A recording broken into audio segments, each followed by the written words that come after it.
Sorry, okay, everyone. Uh, we met again in this video, in the third meeting video, and I will continue the material about reflective practice that the second meetings done for PPD, yeah. Okay, here you go.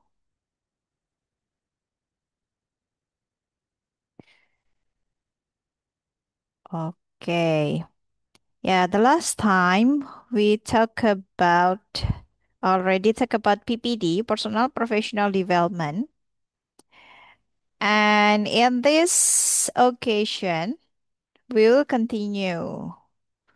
But you should know that PPD and also teacher development, both of them have a link to the reflective practice. Ya, jadi dari PPD dan teachers development itu saling memiliki hubungan. Di PPD kita mengenal ada subject matter knowledge, pedagogical expertise, self-awareness, understanding of learners, understanding of curriculum and materials, and also career advancement. Di teachers development, kita juga ketemu skill learning, cognitive process, personal construction, and also reflective practice. Jadi ujung-ujungnya pasti ke reflective practice. Kita sudah bahas ini, sehingga kita akan melanjutkan. Masih ada lagi ya, yaitu teacher knowledge. Ada teacher development, ada teacher knowledge. In teacher knowledge, we have practical knowledge, content knowledge, contextual knowledge, pedagogical knowledge, personal knowledge, and also reflective knowledge. And we will discuss one by one. Okay, let's see. There are six core components of teacher knowledge, as already I mentioned. Yeah. First, we will talk about practical knowledge.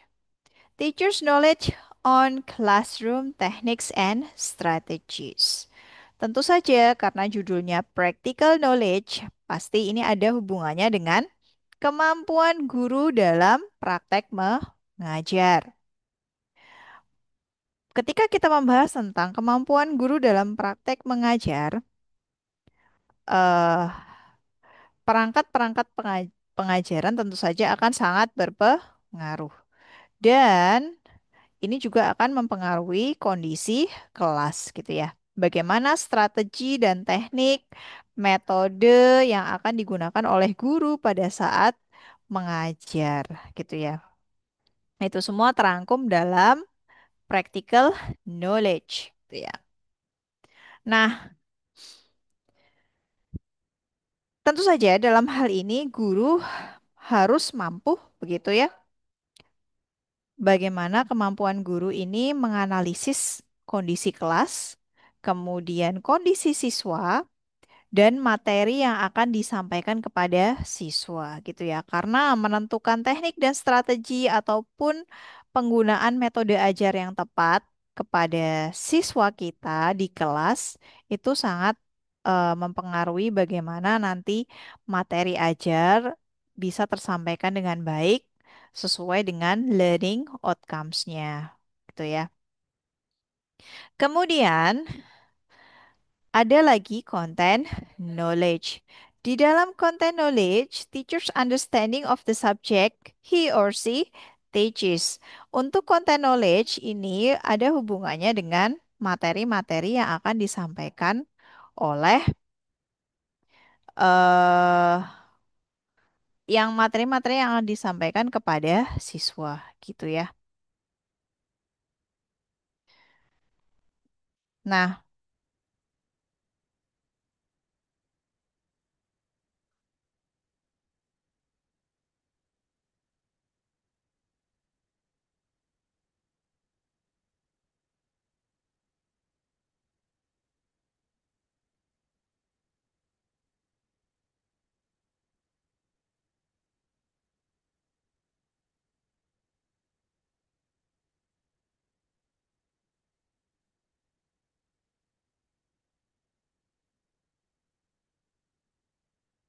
Okay, sorry for delay. I need to do something. Um, Let me continue. Jadi di content knowledge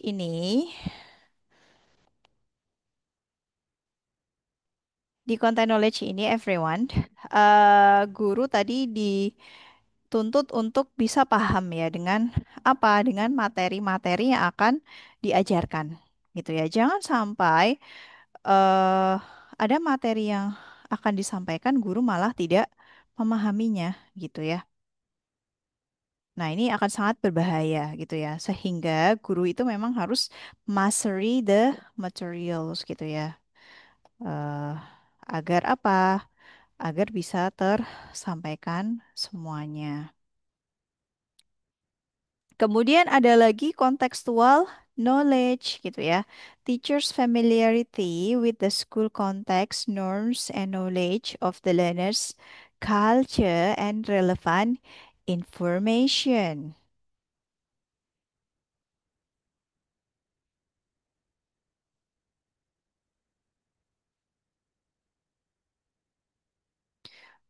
Sehingga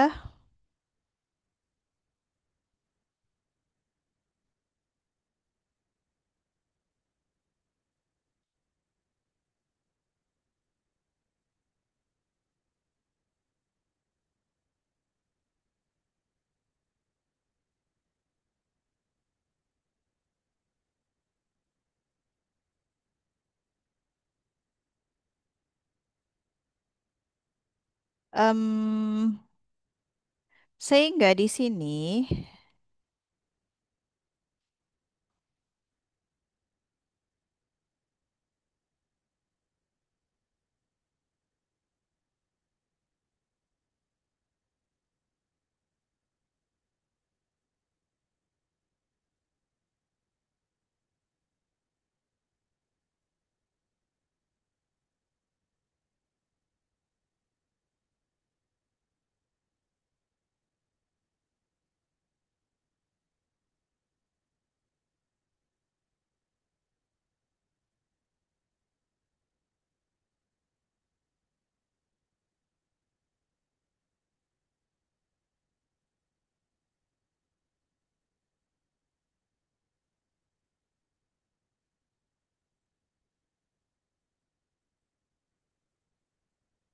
okay, everyone.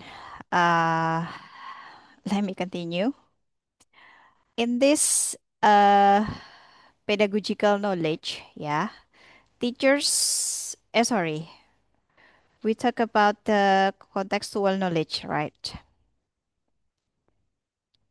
In this contextual knowledge, teachers' familiarity with the school context, norms, and knowledge of the learner's culture and relevant information. Jadi, untuk contextual knowledge ini tentu saja guru ini harus bisa paham dan familiar gitu ya dengan konteks di sekolah bagaimana nilai-nilainya, kemudian pengetahuan-pengetahuan tentang siswa terhadap budaya gitu ya dan informasi-informasi yang relevan.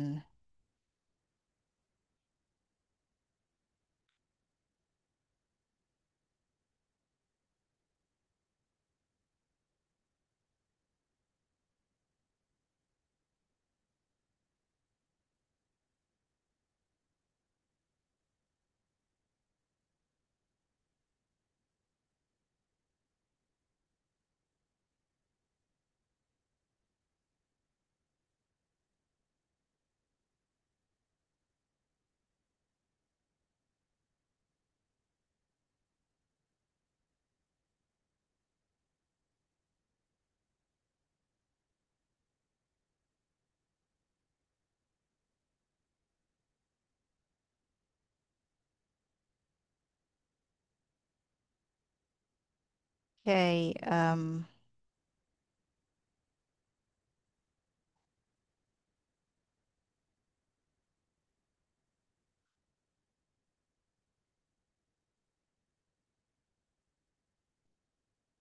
okay, everyone.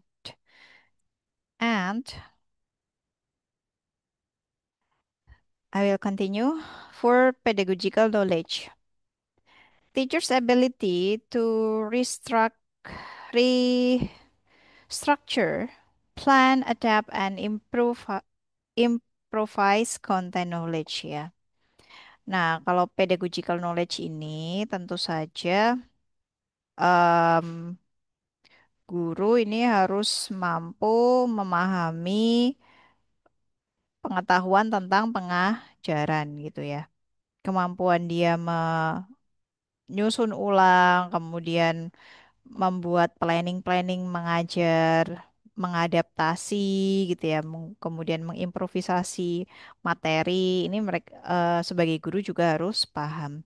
And then personal knowledge, teacher's personal belief and principles and his or her individual approach on teaching gitu ya. Kalau di personal knowledge ini eh, diharapkan guru ini ya, ini mampu secara individunya gitu ya dalam mengajar. Nah, di personal knowledge ini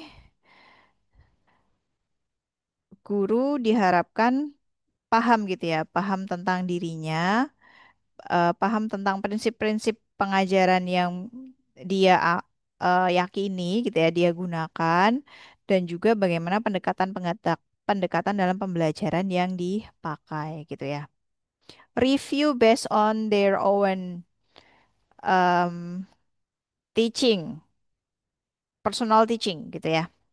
Reflective knowledge, teacher's capability to reflect on and assess his or her own practice in teaching. Nah, kalau di sini di reflective knowledge ini, guru diharapkan ini mampu ya merefleksikan diri.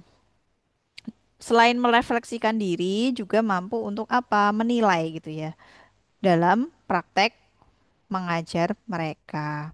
Jadi bisa mengevaluasi diri sendiri, intinya seperti itu. Karena memang refleksi guru itu dibutuhkan, gitu ya. Oke, next.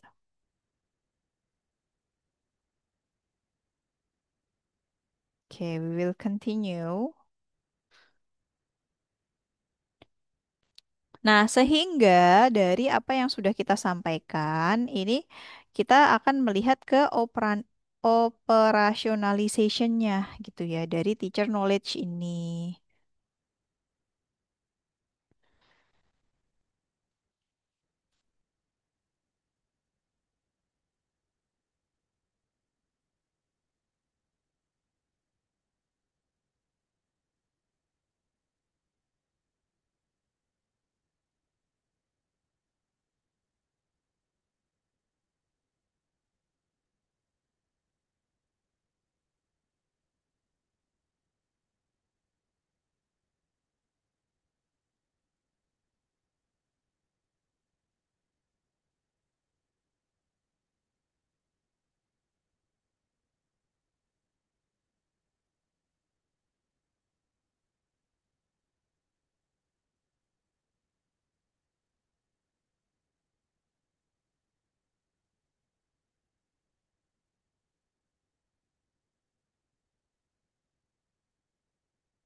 Oke, everyone, look at here.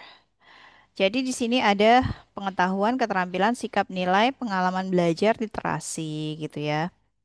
Nah, semua ini memang sangat berhubungan dengan bagaimana praktek-praktek pengajaran yang dilakukan oleh guru gitu ya. Mulai dari navigasi, harus menentukan materi apa yang cocok dengan kurikulum yang dipakai dan learning outcomes yang akan dicapai gitu ya. Kemudian guru itu juga harus bisa viewing gitu ya, sebagai apa? Decision making. Karena walaupun guru itu facilitator gitu ya untuk learnersnya, guru ini juga akan banyak melakukan keputusan-keputusan gitu ya, membuat keputusan-keputusan penting gitu ya. yang harus dilakukan pada saat proses belajar mengajar. Baik itu before, during, and after gitu ya. Kan kita kalau mau ngajar kan juga butuh persiapan. Dari persiapan-persiapan itu kita tuh harus punya ini apa namanya bagian-bagiannya gitu ya. Nah, kemudian ada juga intertextualizing gitu ya. Jadi ini juga harus bagaimana kita mentekstualisasikan gitu ya.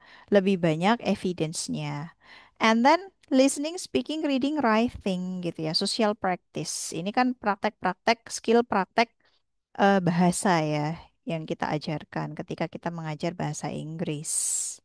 Nih, ini juga harus close with social practice gitu. Jangan sampai kita mau praktek listening, speaking, reading, writing itu jauh gitu ya. Jauh dari lingkungan real life-nya siswa.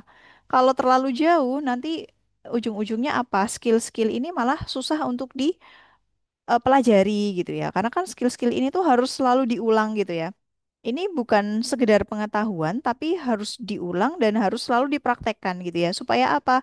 Supaya siswa itu mastery listening skill, speaking skill, reading, and writing gitu ya. Jadi harus dikaitkan dengan sosial praktisnya kepada siswa gitu ya. Makanya tadi penting untuk memahami culture gitu ya, budayanya siswa itu apa sih? Kalau listening, kalau speaking, kalau reading, kalau writing, nah itu harus dipahami agar apa? Kita tuh bisa tahu celahnya di mana siswa-siswa kita ini bisa kita arahkan gitu ya untuk kebiasaan mereka dan kebiasaan itu bisa kita bangun menjadi sesuatu yang positif untuk mengasah kemampuan bahasa siswa. Kemudian lexicogrammaring ini juga sense making gitu ya. Jadi bagaimana siswa ini juga selain skill-skill yang empat tadi itu dari segi grammar tata bahasanya juga bisa bagus gitu ya. Digitalizing gitu ya, resemiotizing gitu. Karena sekarang sudah zamannya teknologi gitu ya, sudah sampai AI juga. Pasti siswa itu tidak jauh dari teknologi gitu ya. Nah, ini juga kita harus kasih space ke siswa. Kita juga harus eh, up to date gitu ya dengan pembelajaran-pembelajaran masa kini gitu ya.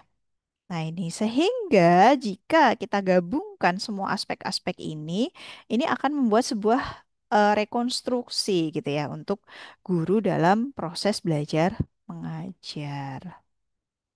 Nih, jadi kita bisa kembangkan, apalagi di dalam multimodality. Sekarang kan banyak sekali gitu ya pembelajaran berbasis multimodality ini gitu ya. Oke, that's it everyone. Nah, kemudian kita lihat di sini one more ya. Ada multi-dimension of literacy of teacher professional development. Nih, community of practice, literacy events, literacy practice ya. Experience, social practice, knowledge, experience, attitudes, skill gitu ya. Learning through reflecting. Nah, ini adalah bagian dari multi-dimension of literacy ya ketika kita mau TPD. Dan semuanya pasti dikelilingi oleh reflecting gitu ya, reflective practice. Reflective practice, reflective practice. Oke. Nah, ini juga ya, ini adalah komunitas school, jadi community of practice. Kita bisa praktek di mana saja gitu ya. Di sekolah, di rumah, di komunitas, di masyarakat gitu ya, di klub-klub tertentu. Ini bisa kita gunakan untuk apa? Untuk praktek gitu ya. Jadi belajar itu tidak hanya terkungkung di dalam ruangan di kelas saja, tapi bisa di mana saja, anywhere gitu ya. Karena konteksnya bisa supaya lebih real life situation. Karena kan siswa sebenarnya belajar itu disiapkan untuk menjadi sebuah society gitu kan ya, bagian dari society yang nanti akan hidup di masyarakat. Jadi kan harus real life situation. Oke, that's it everyone. Maybe That's all I can share to you in this time ya. Nanti kita lanjutkan lagi untuk materi-materi selanjutnya di reflective practice ya. Di sesi ini sampai di sini dulu. Thank you for your attention and see you on the next video. Bye.